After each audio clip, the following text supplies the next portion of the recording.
There's a very twisted, messed up little boy. Ben, he's been cursed from the second he was born. He got meningitis before he'd even reached 6 months old. His mum died tragically in South Africa. Kathy's dead.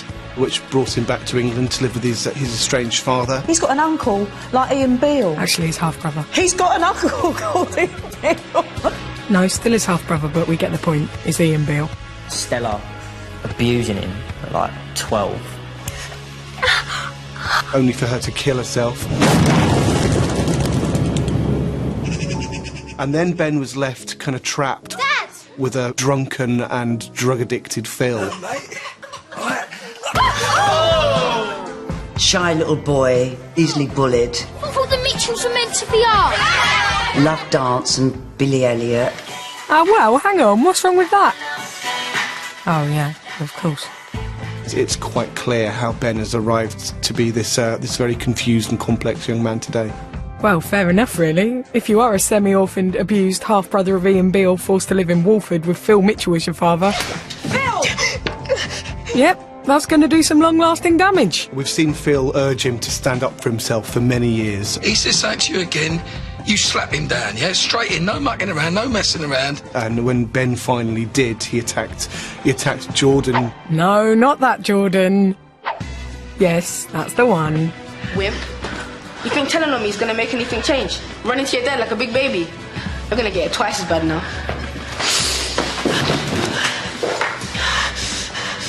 Julie, slap him down. Phil says stick up for yourself, you get someone over a hammer. You know, she takes things a little bit too far at times. Technically a spanner. Thought he was meant to be a mechanic. Anyway, this was no laughing matter for Ben, because the consequences of his first crime were disastrous. I therefore sentence you to a 15-month detention and training order. What? Escort the prisoner to the cells. For a shy, confused kid like Ben, getting sent down was the worst thing that could happen to him. He couldn't stand up for himself in school, so, you know, how is he going to cope inside? We understand each other. It seemed not particularly well. Some bad things happened to him in there, and Ben blames Phil for being in there, so the bad things that happened to him in there are Phil's fault. When Ben came out of the detention centre, it was immediately clear that his time inside had changed him. They do look very different, yeah. He grew up a lot. We saw a much darker character on a very different path. Ben comes back from juvie. He walks in to Phil's house, and there's the whole family round, and they're all toasting Jay because it's his initiation into the Mitchell clan. You are now officially part of the Mitchell family. So if you'd all like to raise your glasses to Jay Mitchell. Jay Mitchell. Jay Mitchell. Cheers. Well, isn't this cosy? Ben was very upset when he found that Jay was very much in the fold of Phil's arms, as it were. Don't get used to it. You'll be out soon. Oh, and you're going to make me, huh? I'll find a way. Yeah, of course you will. That's promise. Ben should be one getting the homecoming, getting the toast made.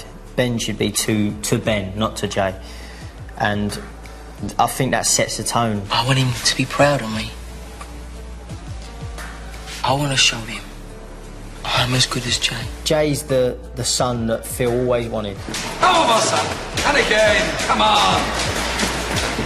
Boy's a natural. Yeah, of course he is. He's a Mitchell, isn't he? He wants his dad's approval. He wants his dad to pat him on the head and go, well done, son, I'm proud of you. You're one of us. You're a Mitchell. I need to turn out of the box. Show my dad I'm not going to be pushed around here. You need to keep your fists up at all times. Keep your eyes on me. What's going to do? Don't just look at my gloves. Look at my eyes. And it was during his efforts to toughen up that viewers finally got confirmation of what everyone had suspected all along. When Ben finally came out to Phil, I don't think it was any surprise at all. Dad, I'm gay. He was a completely different child to the son that Phil wanted and expected. Phil's confused by him. It's a difficult thing for Phil to get his head around. And obviously, he's uncomfortable and unhappy about him being gay. He's never been the man that his dad wanted in his eyes. He's not a Mitchell. He's not a man's man. He may not have had the Mitchell brawn, but he certainly had the brain to challenge his father. There was a very important line that Phil responded to Ben, which was, "You'll never be Mitchell enough for me." And the whole stalking storyline was Ben's attempt to show his dad that he can be Mitchell enough. Phil starts to receive letters, messages and photographs, all related to his past crimes. And of course, as he doesn't have a lot of friends in the square, he suspects pretty much everyone. Ben conducted a campaign of psychological warfare with all the letters and cuttings.